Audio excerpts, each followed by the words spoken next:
जय हिंद। स्वागत करते हैं जेएस इनोवेशन सेंटर जमुई। कैसे हैं आप लोग? उम्मीद करते हैं बढ़िया होंगे आप लोग। तो आइए हम स्टार्ट करते हैं घटना चक्र का नए टॉपिक की ओर, मौर्योत्तर काल। तो आइए स्टार्ट करते हैं। पहला नंबर क्वेश्चन, मिलिंद पनो क्या है? बौद्ध स्थल, बुद्ध का एक नाम, कला का बौद्ध नाम, बौद्ध पाठ। तो देखिए यहाँ पर मिलिंद पनो की बात किया गया है। ये एक तरीके का जो है बौद्ध पाठ है। ये एक तरीके का जो है बौद्ध पाठ है। ये दिया गया किसको? तो एक मिनांडर राजा हुआ करते थे। ये मिनांडर कैसा राजा थे?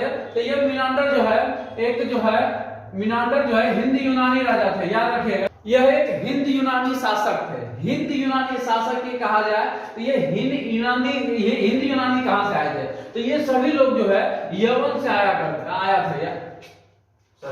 ये सभी यवन से आए थे। यवन साम्राज्य का लोग हुआ करते थे। ठीक है, वहां से विस्थापित होकर के भारत की ओर अग्रसर हुए। भारत की टोटल 4 और ऐसे आक्रमणकारी थे जो कि अग्रसर हुए थे भारत की ओर। तो पहला जो थे हिंद यूनानी, दूसरा जो थे उसे कहा गया है आपका शक, तीसरा जो थे पल्लव, चौथा जो थे वो थे कुषाण थे। ये सभी जो है यमन जो है आक्रमणकारी थे जो कि भारत की ओर आक्रमण किए थे। इन्हीं में से एक शासक आता है मिनांडर। तो मिनांडर ने शिक्षा ली थी। मिनांडर ने किससे शिक्षा ली? तो नागसेन को नागार्जुन के नाम से भी जानते हैं, नागार्जुन। तो नागार्जुन से यानी कि मिनांडर ने शिक्षा लिया। क्या शिक्षा लिया? तो बौद्ध धर्म का शिक्षा लिया। और जो क्वेश्चन की गई है मिनांडर के द्वारा नागसेन के पास, वही नागसेन ने वर्णन कर दिया एक पुस्तक में। उस पुस्तक का नाम कहा गया है मिलिंद पनो। इसी पुस्तक में जो है मिलिंद पनो नामक पुस्तक में जो है नागसेन और मिनांडर के बीच का बौद्ध धर्म का जो शिक्षा लिया गया उसी की चर्चा किया गया। तो आपका D is the right answer, यानी कि बौद्ध पाठ है। मिलिंद पनो क्या है? एक तरीके का जो है आपका बौद्ध पाठ है। ठीक है, बौद्ध स्थल में क्या होता है? स्तूप पाए जाते हैं। याद रखिएगा, जब स्तूप की बात किया जाए तो स्तूप का निर्माण किसने करवाया? तो अशोक ने करवाया। अशोक ने कितने स्तूप का निर्माण करवाया? 84,000 स्तूप का निर्माण करवाया था। 84,000 स्तूप का जो है निर्माण करवाया था अशोक ने। ठीक है ना। कला का बौद्ध नाम, ये तो है ही नहीं था। बुद्ध का एक नाम नहीं, ये सब कुछ नहीं है। बौद्ध पाठ जो है आपका D is the right answer. ठीक है, बढ़ते हैं क्वेश्चन नंबर नेक्स्ट की ओर। चरक किसके राज चिकित्सक थे? देखिए, चरक किसके राज चिकित्सक थे? यानी कि राज चिकित्सक कहने का मतलब यह है कि उस राज्य में ये चिकित्सक थे, यानी कि ये डॉक्टर थे। ठीक है, तब हर्ष है, चंद्रगुप्त मौर्य है, अशोक है, कनिष्क है। कहीं ना कहीं ये सभी में जितने भी आपको राजा दिख रहे हैं, जितने भी आपको शासक दिख रहे हैं, सभी शासक के यहाँ जो है चिकित्सक रहा करते थे। लेकिन बात कर रही है चरक की, तो चरक जो है कनिष्क के शासन काल में, इसके शासन काल में 9 रत्न रहते थे। कौन कौन रहते थे? तो चरक रहे थे। चरक ने एक संहिता लिखा जिसे कहा गया चरक संहिता कहा गया था। इसके दरबार में अश्वघोष थे। उसके बाद इसके दरबार में वसुमित्र थे। कौन थे? वसुमित्र थे। उसके बाद इसके दरबार में आपका नागार्जुन थे। उसके बाद ये सभी जो है महान लोग, ये सभी इसी के दरबार में रहे करते थे। बोले कनिष्क कहां पर शासन करता था? तो ये कनिष्क जो है जम्मू कश्मीर के एरिया में। याद रखिएगा, कनिष्क जम्मू के कौन सा वंश से संबंधित है? तो कुषाण वंश। कुषाण वंश का अंतिम शासक क्या नाम था? जिसका नाम था वसुदेव था। कुषाण वंश का कनिष्क बहुत ही योग्य शासक हुआ करते थे। याद रखिएगा, ठीक है ना। चंद्रगुप्त मौर्य की बात किया जाए तो चंद्रगुप्त मौर्य कौन थे? चंद्रगुप्त मौर्य है चाणक्य का शिष्य थे। चाणक्य के साथ में इसी के शासनकाल में क्या सेल्यूकस ने हमला किया था, आक्रमण किया था। सेल्यूकस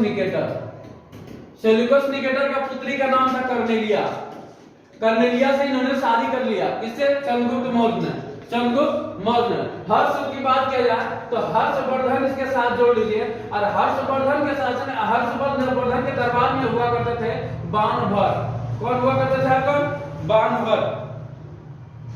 साथ में बानभट्ट बोलेगा क्या क्या चीज लिखा है, तो हर्षचरित नामक पुस्तक और उसके बाद कादम्बरी नामक पुस्तक लिखने का काम किया था। अशोक के बारे में जानते होंगे, ये भी जो है आपका मगध शासक थे और साथ साथ में ये मौर्य शासक भी थे। और जो है देखा जाए इन्होंने 84,000 स्तूपों का निर्माण करवाया और बौद्ध धर्म को प्रचार प्रसार करने के लिए बौद्ध धर्म की इसने शिक्षा भी लिया। बौद्ध धर्म का शिक्षा किससे लिया, उपगुप्त से लिया था। और बौद्ध धर्म को प्रसार करने के लिए पुत्र एवं पुत्री को श्रीलंका भेजने का काम किया था। ठीक है ना। तो चरक किसके राज चिकित्सक थे, तो कनिष्क हो जाएगा। D is the right answer. ठीक है ना। अगर बात किया जाए यहाँ पर और राज चिकित्सक की बात किया जाए तो एक चंद्रगुप्त द्वितीय, क्या है, चंद्रगुप्त द्वितीय को महाराजा धीराज का उपाधि भी जो है धारण किया था। इनके दरबार में कौन कौन सा रहते थे, तो इनके दरबार में रहने का काम करते थे वो धनवंतरी थे। इनके दरबार में भी नवरत्न रहते थे, धनवंतरी थे। धनवंतरी के साथ साथ में आपको मिल जाएगा अमर सिंह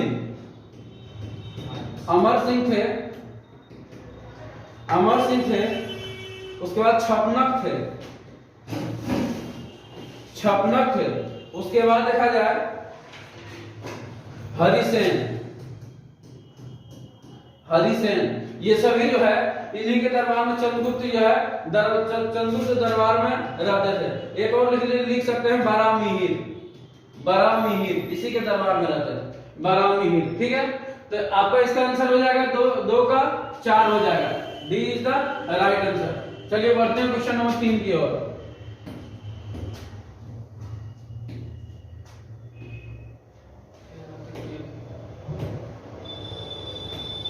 कुषाण काल में भारतीय और ग्रीक शैली के मिश्रण से विकसित कला विद्यालय को किस नाम से जाना जाता है। देखिए कुषाण काल की बात किया जाए और उसके बाद ग्रीक शैली की और मिश्रण से, ग्रीक शैली भारतीय ग्रीक शैली के मिश्रण से विकसित कला विद्यालय को किस नाम से जाना जाता था। ठीक है। तो देखिए कुषाण काल की बात किया जाए तो पहले कुषाण काल के बारे में हम समझते हैं। कुषाण काल जो है, कुषाण वंश के जो राजा थे वह थे कनिष्क थे, जो कि बहुत ही योग्य शासक हुआ करते थे। इसका एरिया जम्मू कश्मीर की ओर था। इसका अंतिम शासक जो है वासुदेव था। इन्होंने रेशम मार्ग को विकसित किया था। और चीन पर चढ़ाई करने वाले एकमात्र शासक, जो कि चीन पर चढ़ाई करने वाले एकमात्र शासक थे। इन्होंने नहीं रेशम मार्ग को क्या किया, विकसित करने का काम किया, जो कि एशिया को अफ्रीका और यूरोप के साथ जोड़ने का काम किया था। भारतीय और ग्रीक शैली से मिश्रण से विकसित कला, देखिए कहने का मतलब यह है कि भारतीय कला और ग्रीक शैली कला, ये दोनों जब मिश्रित हुआ तो बना गंधार कला, यानी कि गंधार कला बना। और गंधार कला जो विकसित हुआ गंधार नामक जगह पर विकसित हुआ, इसे गंधार कला के नाम से जाना गया। और गंधार आप लोगों को सबको पता होगा कि अफगानिस्तान में पड़ता है। कहां पर, अफगानिस्तान में। ठीक है। तो इसका सीधा राइट आंसर गंधार कला हो गया। बाकी बात किया जाए कुषाण कला जो है ये जम्मू कश्मीर की ओर विकसित हुआ था। और इसे जो है कुषाण कला ने मथुरा कला और गंधार कला ये दोनों को संरक्षित किया, प्रोत्साहन करने का काम किया कुषाण शासक ने। फारसी कला का बात किया जाए तो फारसी कला का डेवलपमेंट हुआ था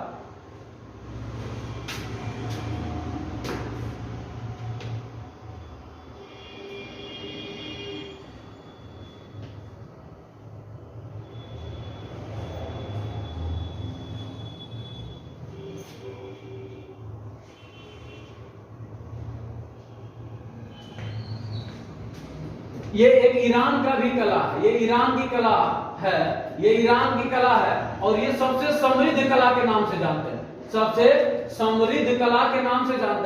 साथ में चित्रकला इसका साथ में विस्तृत हुआ।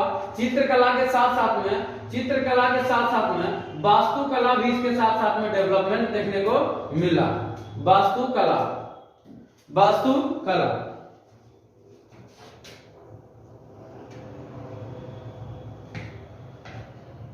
इसमें जो है आपका आया बुनाई का काम, मिट्टी से बर्तन बनाने का काम, ये सभी चीजें जो है इस कला से निकल के आई। मुगल कला, मुगल कला तो सबको पता है कि इसी के समय में जो है बाबर ने, कब बाबर के समय जो है विकसित हुआ था, और बाबर ने विदेशों से, यानी कि विदेशों से मंगाया था, कारीगर को मंगाया था जो कि स्थापत्य कला को डेवलपमेंट करने के लिए, स्थापत्य कला, चित्रकला और स्थापत्य कला जो है डेवलपमेंट यानी कि विकास किया गया था मुगल काल में। ठीक है, तो उम्मीद करते हैं ये क्वेश्चन आपको अच्छे तरीके से समझ में आया होगा। इसका आंसर हो जाएगा गांधार कला। ठीक है ना। कौन सी कला ग्रीको बौद्ध कला के नाम से भी जाना जाता है? देखिए गांधार कला, एक ऑप्शन है आपका गांधार कला। गांधार कला को हम ग्रीको बौद्ध कला के नाम से जानते हैं, क्योंकि गांधार शैली भारतीय और यूनानी कला का सम्मिश्रण शैली है। याद रखेगा, गांधार शैली और यूनानी शैली, गांधार शैली, यूनानी शैली, ये दोनों का मिश्रण है, मिश्रण से बना गांधार कला। और गांधार कला और मथुरा कला, ये दोनों को प्रोत्साहन देने का काम किया था कुषाण शासक, कुषाण शासक। मथुरा कला की बात किया जाए तो गांधार कला के समान है, गांधार कला के समान मथुरा कला, और ये विभिन्न धर्मों से संबंधित है, विभिन्न धर्मों से संबंधित है। मथुरा कला दो शैली से मिलकर बना है। कौन कौन सा? तो ये पहला जो है भरहुत शैली, भरहुत शैली, और दूसरा जो है सांची शैली, सांची शैली है। ये दोनों शैली से मिलकर मथुरा कला का निर्माण हुआ है। मधुबनी कला के बारे में देख ले तो बिहार के मिथिला क्षेत्र में ये प्रसिद्ध है। बिहार के मिथिला क्षेत्र में, मिथिला के साथ साथ भारत के पूरे देश में जो है ये कला हमें देखने को मिलता है, और साथ साथ में नेपाल के एरिया में भी इस कला का जो है प्रचलित है। मधुबन का अर्थ होता है मधुबन, मधुबन प्लस शहद का बन, शहद का बन होता है, शहद का बन। शुंग कला, यानी कि पुष्यमित्र शुंग जिस समय का शासन था उसी समय कहा गया शुंग काल, और शुंग कला भी उसी समय जो है विकसित हुई थी। इस समय कुछ खास कला का डेवलपमेंट नहीं हुआ था। ठीक है, चलिए इसका आंसर हो जाएगा आपका गांधार कला। 4 का 1 नंबर हो जाएगा आंसर, ग्रीको बौद्ध कला जो है संबंधित है। चलिए बढ़ते हैं क्वेश्चन नंबर 5 की ओर। कुषाण वंश के प्रसिद्ध राजा का नाम बताइए। देखिए कुषाण वंश का सबसे योग्य शासक और प्रसिद्ध शासक जो हुआ करते थे उसका नाम था कनिष्क। इन्होंने नहीं चीन को धूल चढ़ाया था, चीन को पीट करके रेशम मार्ग विकसित किया था, रेशम मार्ग जो है विकसित किया था। ये जम्मू कश्मीर की एरिया में ये शासन करते। इसकी राजधानी जो है गुलबर्गा, गुलबर्गा। इन्होंने यानी कि कनिष्क ने मथुरा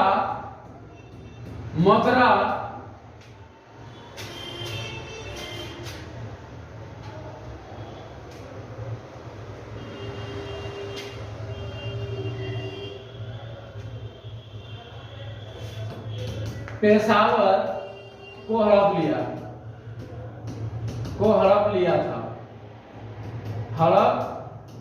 लिया था।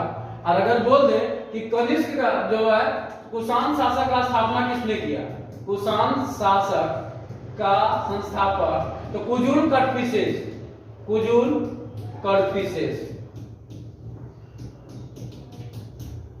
चलिए पुलकेशिन, चालुक्य वंश का संस्थापक, चालुक्य वंश का संस्थापक।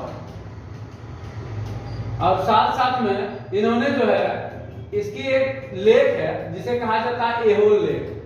इसमें जो है बताती पर अधिकार कर लिया था, उसी के बारे में चर्चा है, अधिकार की चर्चा एहोल लेख में। ठीक है, विक्रमादित्य को किसे नाम से जानते हैं? चंद्रगुप्त द्वितीय को, चंद्रगुप्त द्वितीय को विक्रमादित्य के नाम से जानते हैं। ठीक है, हर्ष यानी कि हर्षवर्धन जो है इनके इसके जो है दरबार में रहते थे बाणभट्ट। बाणभट्ट के लेखक, बाणभट्ट किसका था? कादम्बरी और हर्षचरित के लेखक। चलिए, तो कुषाण वंश के प्रसिद्ध राजा का नाम क्या हो जाएगा? Kanishka. A is the right answer. Kanishka किस वर्ष में राज्य सिंहासन पर आरूढ़ हुए? 108 ईस्वी, 78 ईसा पूर्व, 58 ईसा पूर्व और 128 ईसा पूर्व। तो देखिए B is the right answer. 78 ईसा पूर्व में इन्होंने राज्य सिंहासन पर आरूढ़ हुए और एक संबंध चलाने का काम किया था जिसका नाम था शक संबंध। शक संबंध जो है चलाने का काम किया था। कौन चलाया? कनिष्क ने चलाया था। 58 ईसा पूर्व में विक्रम संबंध चलाया गया। विक्रम संबंध, विक्रम संबंध किसके द्वारा चलाया गया था? तो चंद्रगुप्त विक्रमादित्य, चंद्रगुप्त विक्रमादित्य के द्वारा, विक्रमादित्य के द्वारा 58 ईसा पूर्व। देखिए क्वेश्चन नंबर 7, शक संबंध किसने और कब शुरू किया था? तो शक संबंध की बात किया जाए तो शक संबंध जैसा कि अभी आपने पिछले क्वेश्चन में पढ़ा है कि कनिष्क ने चालू किया था और ये 78 ईसा पूर्व में चालू किया था। 78 ईसा पूर्व में कनिष्क जो है ये कुषाण वंश का योग्य शासक है, कुषाण वंश का संबंधित है और ये बहुत ही योग्य शासक माना जाता है। ये जम्मू कश्मीर की एरिया में शासन करते थे। इसका राजधानी जो है गुलबर्गा हुआ करता था। और कुषाण वंश का जो है शासक, ऐसा कहा जाता था कि कुषाण वंश के शासक का कैलेंडर को शक ने चोरी कर लिया। कैलेंडर को शक ने चोरी कर लिया।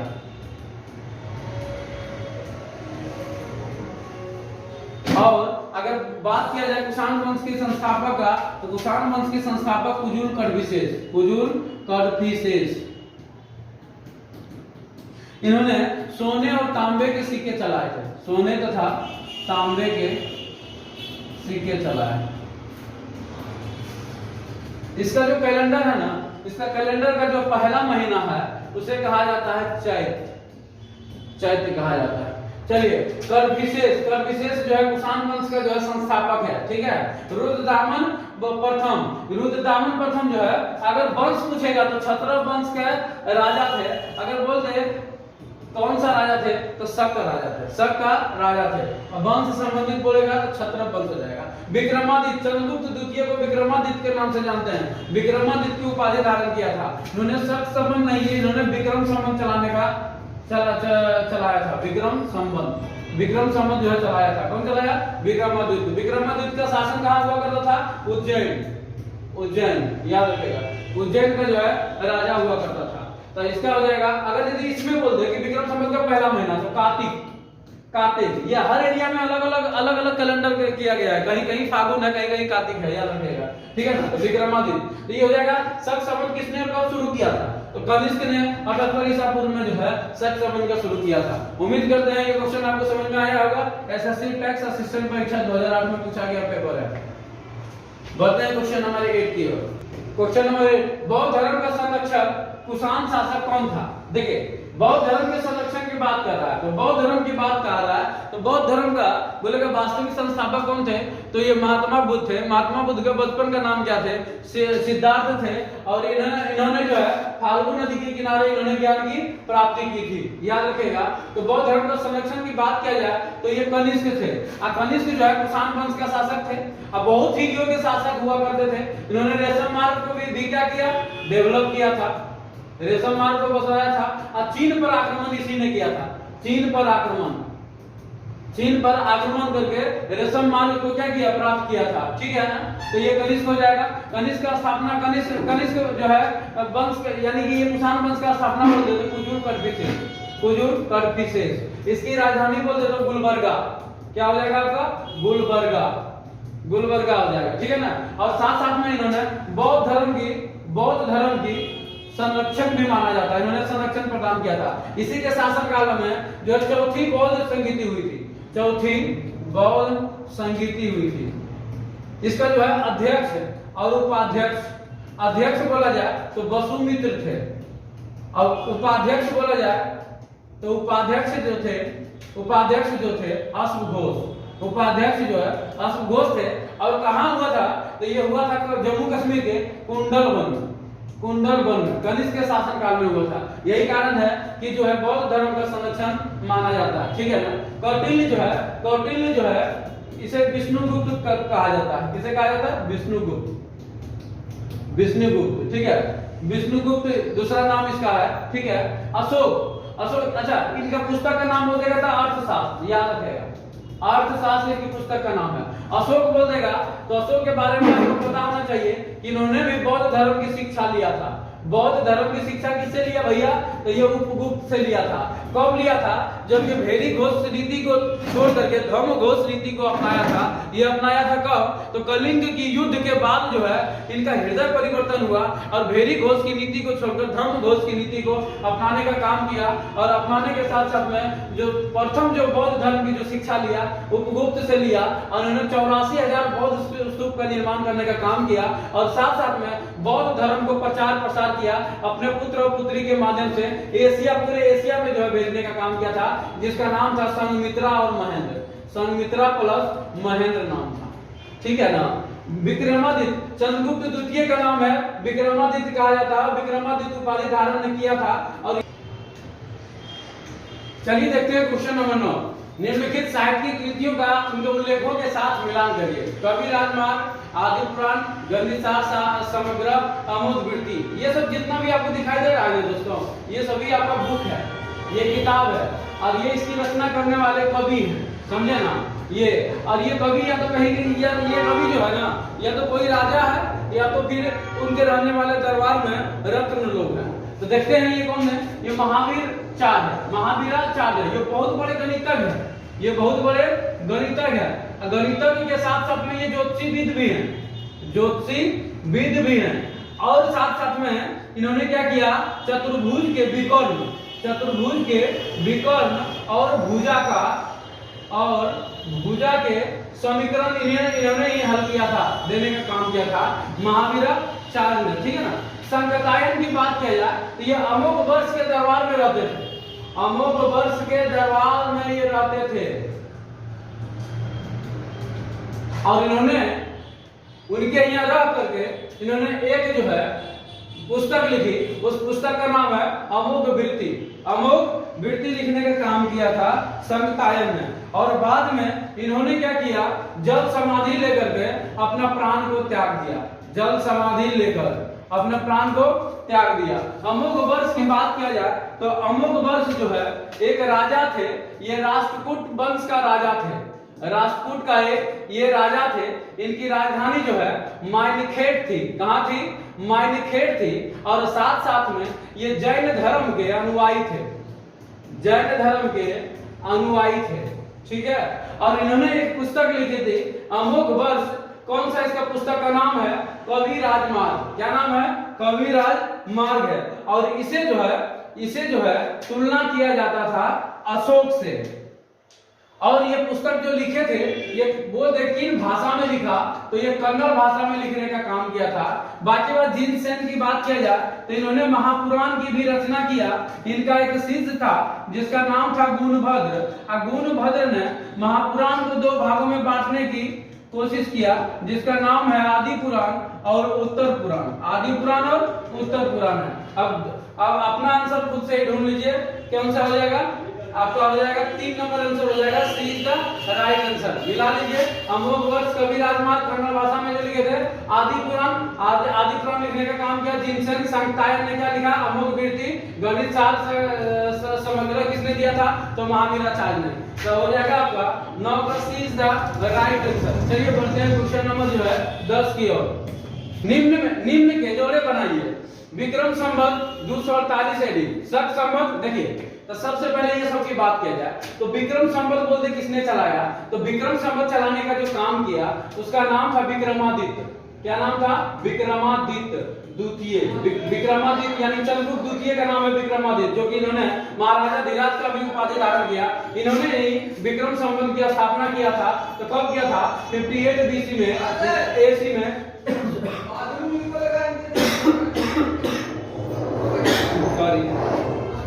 बीसी में स्थापना किया।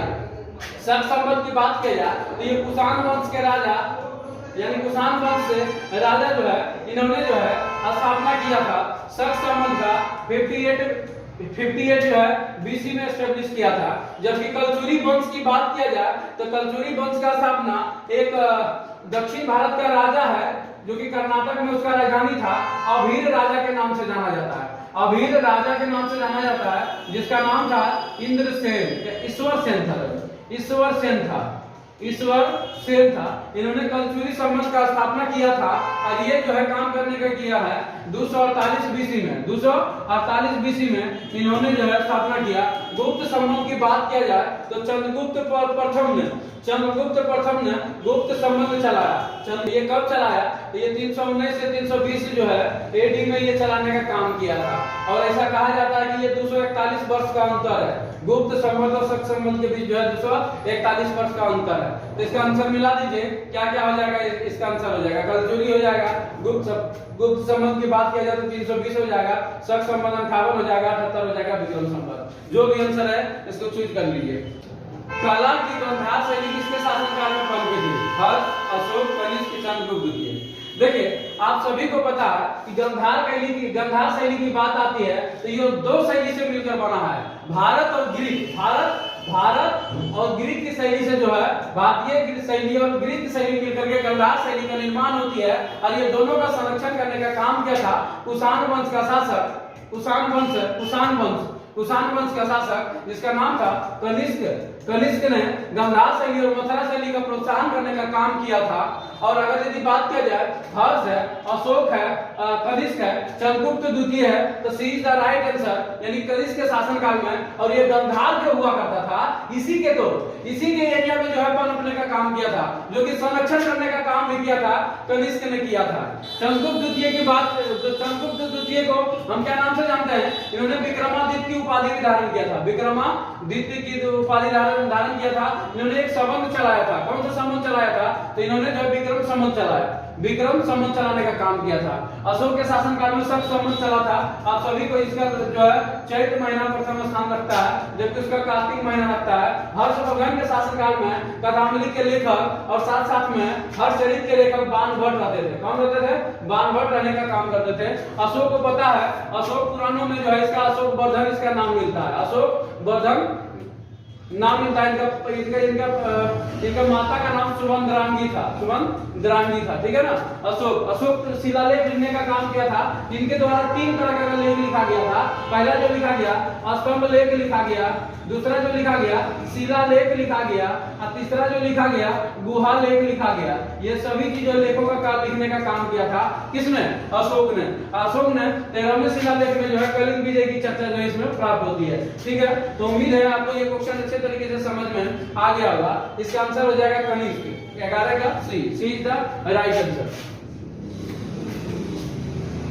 देखिए प्राचीन काल में निम्नलिखित में से कौन कलिंग का एक महान शासक है? देखिए कलिंग का एक महान शासक बोल रहा है, तो कलिंग अभी किस नाम से जानते हैं? कलिंग का नाम है अभी उड़ीसा, इसी का नाम है उत्कल। इसी का नाम क्या है? उत्कल। जनगण मन में भी इसकी चर्चा मिलती है, याद रखेगा। तो कलिंग का उस समय राजा थे खारवेल, जो कि इसको किसी ने हरा नहीं पाया। अब बोलेगा कौन सा वंश के थे? तो महामेघवान वंश के राजा थे। महामेघवान वंश के बहुत बड़े राजा थे, जो कि उड़ीसा पर आज तक कोई भी इस राजा को हरा नहीं पाया था। एकमात्र ऐसा राजा अशोक, जो कि कलिंग की राजा यानी कि खारवेल को हराने का काम किया था। किसने किया था? अशोक ने किया था। तो कलिंग का एक महान शासक जो है खारवेल हुआ करते थे, और अशोक ने खारवेल को हरा देने के बाद इन्होंने भेरी घोष की नीति छोड़ करके धर्म घोष की नीति अपनाई। कौन सा? धर्म घोष की। और अशोक के 13वें शिलालेख में इस युद्ध के बारे में चर्चा भी है, ठीक है ना। और अशोक जो है, अशोक किसने हराया था खारवेल को? अशोक ने हराने का काम किया। हराने के बाद यहाँ से भेरी घोष की नीति अपनाकर धर्म छोड़ करके धर्म घोष की नीति अपनाई और बौद्ध धर्म अपनाने का काम किया था। बौद्ध धर्म का जो शिक्षा देने का काम किया उसका नाम था गुप्त नाम था। बाकी बात है आपका अजातशत्रु को पुनीत के नाम से जानते हैं। क्या नाम से जानते हैं? पुनीत के नाम से जानते हैं। अजातशत्रु का पुत्र का नाम क्या था? उदयन ने पाटलिपुत्र की स्थापना किया था। कौन किया था? ठीक है। अब उसके बाद देखा जाए तो बिंदुसार किसका पुत्र था? तो चंद्रगुप्त मौर्य का पुत्र। चंद्रगुप्त मौर्य का पुत्र। हर्यक वंश का संस्थापक कौन थे? बिंबिसार। याद रखेगा बिंदुसार और बिंबिसार में अंतर है।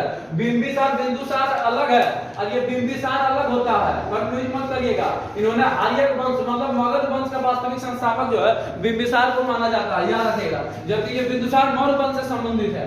ठीक है, ये जो है कदम्ब राजवंश के प्रवर्तक थे, राजवंश। और साथ साथ में ये मैसूर में ये पड़ता है, मैसूर के शासक थे, याद रखेगा, कदम्ब राजवंश, मैसूर शासक। ठीक है, तो इसका जो है आपको अच्छे तरीके से समझ में आ गया होगा। ठीक है, इसका आंसर हो जाएगा आपका 12 का सी, खारवेल। चलिए पढ़ते हैं। चलिए 13 नंबर क्वेश्चन देखते हैं। राजा खारवेल की छेदी वंश के महानतम शासक थे। तो देखिए ये कलिंग तक है, ये कलिंग अभी जो है कहां पर है? ये उड़ीसा, याद रखें, उड़ीसा का पूरा नाम जो है कलिंग था। कलिंग की युद्ध में ही किसने? अशोक ने खारवेल को हराया था। अशोक ने खारवेल को हराया था और इसी समय जो है अशोक जो है बौद्ध धर्म ज्वाइन करने का काम किया, जो कि उपगुप्त से शिक्षा लेकर के। ठीक है ना, बाकी बात देखा जाए तो और यहाँ पर देखिए, अगर खारवेल की बात किया जाए तो खारवेल कौन सा वंश के थे? तो याद रखिएगा महामेघवान वंश, महामेघवान वंश। इसकी चर्चा जो है खारवेल के बारे में कहाँ मिलता है? तो हाथी गुफा अभिलेख में इसकी जो है चर्चा आपको मिलेगी, जो कि उदयगिरी की पहाड़ी पर आपको मिलने का काम करेगा। ये पुरुषपुर जो है ये कनिष्क राजा जो है, कनिष्क का जो है राजधानी थी, कनिष्क की राजधानी। पूर्व का पेशावर कहा जाता है इसे, क्या कहा जाता है? पूर्व का पेशावर का कहा जाता है, पुरुषपुर, याद रखिएगा। ठीक है, उसके बाद कन्नौज की बात की जाए तो कन्नौज में पुष्पभूति वंश का संस्थापक, जो पुष्पभूति वंश के राजा एक हुआ करते थे, जिसका नाम था हर्षवर्धन। क्या थे? हर्षवर्धन। इसका राजधानी हुआ करता था कन्नौज हुआ करता था। ठीक है ना। चोल मंडलम की बात किया जाए तो ये चोल काल से संबंधित है, चोल राजा से संबंधित है। और चोल राजा का सर्वाधिक जो है मजबूत था, सबसे ज्यादा मजबूत था नौसेना। क्या चीज था? नौसेना इसके बहुत ज्यादा क्या था? मजबूत था। ठीक है ना, तो इसका आंसर क्या हो जाएगा आपका? 13 का B, Kalinga is the right answer. चलिए बढ़ते हैं क्वेश्चन नंबर 14 की ओर।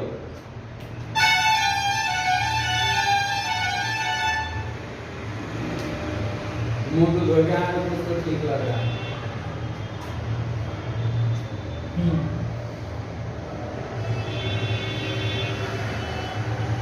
अब जानते हैं सर, दिन भर हम तो चलिए देखिए क्वेश्चन नंबर 16 देखते हैं। निम्नलिखित में से विद्या की सबसे पुरानी पीठ कौन सी है? देखिए सबसे पुरानी पीठ बोले तो तक्षशिला होगा, इसका आंसर हो जाएगा कि यही जो तक्षशिला था, जो कि यहाँ पर चाणक्य क्या हुआ करते थे? यहाँ का आचार्य हुआ करते थे, चाणक्य यहाँ का गुरु हुआ करते थे, शिक्षक हुआ करते थे। तक्षशिला विश्व का सबसे पुरानी विश्वविद्यालय तक्षशिला, जो कि इसमें हॉस्टल की सुविधा नहीं थी, इसमें हॉस्टल की सुविधा नहीं थी, याद रखेगा। बाकी बात एक नालंदा विश्व का प्राचीनतम विश्वविद्यालय में एक माना जाता है, नालंदा विश्वविद्यालय, जो कि यहीं पर जो है चीनी यात्री हेनसांग और फाहियान जो है इस विद्यालय में अध्ययन करने के लिए चीन से आया था। कहां से आया था? चीन से आया था। और जो है इसमें एकमात्र ऐसा विश्वविद्यालय है जहां पर हॉस्टल की भी सुविधा उपलब्ध थी, हॉस्टल की भी एक सुविधा उपलब्ध थी। उज्जैन की बात किया जाए तो ये अभी जो फिलहाल ये एमपी में पड़ता है और ये किसी का राजधानी हुआ करता था अवंती का, याद रखेगा, अवंती का राजधानी हुआ करता था उज्जैन या माहिष्मती भी, याद रखेगा, अवंती का राजधानी था। बात करें विक्रमशिला का तो विक्रमशिला ये बिहार में स्थित है और ये भागलपुर, कहां पर? भागलपुर में विक्रमशिला विश्वविद्यालय। इन्होंने धर्मपाल नामक शासक ने इस विश्वविद्यालय का स्थापना किया था, विक्रमशिला विश्वविद्यालय का। तो उम्मीद करते हैं ये सभी क्वेश्चन आपको समझ में आया होगा, और अगर यदि समझ में आया तो लाइक करें, सब्सक्राइब करें, शेयर करें। Thank you. मिलते हैं नए वीडियो नेक्स्ट टॉपिक के साथ।